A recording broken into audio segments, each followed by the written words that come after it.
এবার কিন্তু কুষ্টিয়াতে ভালোই শীত পড়ছে। আসলে শীতের মধ্যে কাজকাম করতেও তেমন একটা ভালো লাগছে না। তারপরে মনটা তো ভালোই নেই।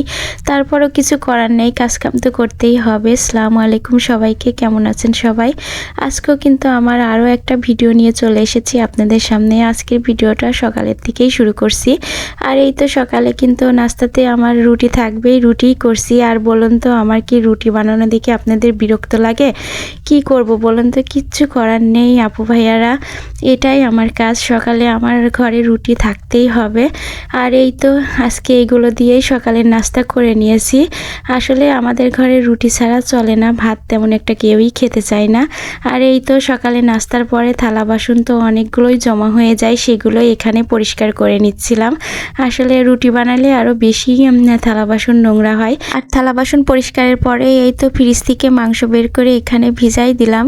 আর এই তো এইদিকে চলে আসছি রুমগুলো গুছাই নিতে। আসলে প্রতিদিনের যা কাজ সেগুলোই আপনাদের সঙ্গে কিছুটা শেয়ার করার চেষ্টা করি।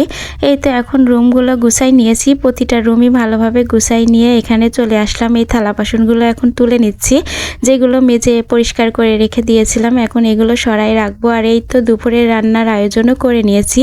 আজকে পেঁয়াজের কালি ভাজি করব আর দেশি মুরগি আলু দিয়ে ঝোল করব। আর এই মুরগিটা ভাবির পোষা মুরগি, ভাবি এই মুরগিটা পুষেছিল আর ভাবি দিয়েছে, তো সেটাই আজকে রান্না করব। আর এইদিকে আমি ভাজিটাও চড়াই দিয়েছি, আর কালির সঙ্গে কিছুটা আলু গাজরও দিয়েছিলাম। আর এইদিকে আপনাদের ভাইয়া একটা মুরগি নিয়ে এসেছে, সেটাই সে এখানে পরিষ্কার করে নিচ্ছিল। আসলে আমি তো সবসময় বলি সে বাসায় থাকলে আমাকে কাজে অনেক হেল্প করে। আর এই তো এখন আমি মাংসটাও চড়াই দেব, মশলাটা ভালোভাবে কষাই নেব। আর আসলে কুষ্টিয়াতে না এবার অনেক শীত পড়ছে। কোন কোন জেলাতে কেমন শীত পড়ছে বলুন তো। আর আমি এমনিতেই তো শীতে কাবু, শীত আমার কাছে একদমই ভালো লাগে না, এই জন্যই হয়তো আমার বেশি শীত লাগছে, সেটা আর কি বলবো। আর শীতের সময় কেন জানি আমার একটুও ভালো লাগে না, গরমের সময়টাই ভালো লাগে। শীতের সময় কাজকামও তেমন একটা করতে ইচ্ছে করে না, তারপরে তো কিছু করার নেই, সংসারের কাজ তো করতেই হবে। এই তো এখন আমি মাংসটা ভালোভাবে কষাই নিয়েছি, যেহেতু দেশি মুরগি এটা অনেকটাই শক্ত থাকবে, এই জন্য অনেক সময় ধরেই কষাই নিয়েছি। আর সব কিছুই তো ভিডিওতে দেখানো সম্ভব না, যতটুকুই দেখানো সম্ভব ততটুকুই দেখাই। আলু দিয়েও ভালোভাবে কষাই নিয়েছি, এখন মাংসটাও আমার হয়ে গিয়েছে।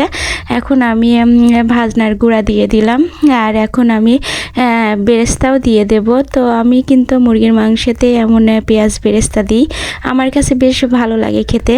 তো আজকের রান্না তো আমার শেষ হয়ে গিয়েছে। তো আমার রান্নাটা কেমন হয়েছে জানাবেন, আর আমার ভিডিওগুলো কেমন লাগে সেটাও জানাবেন।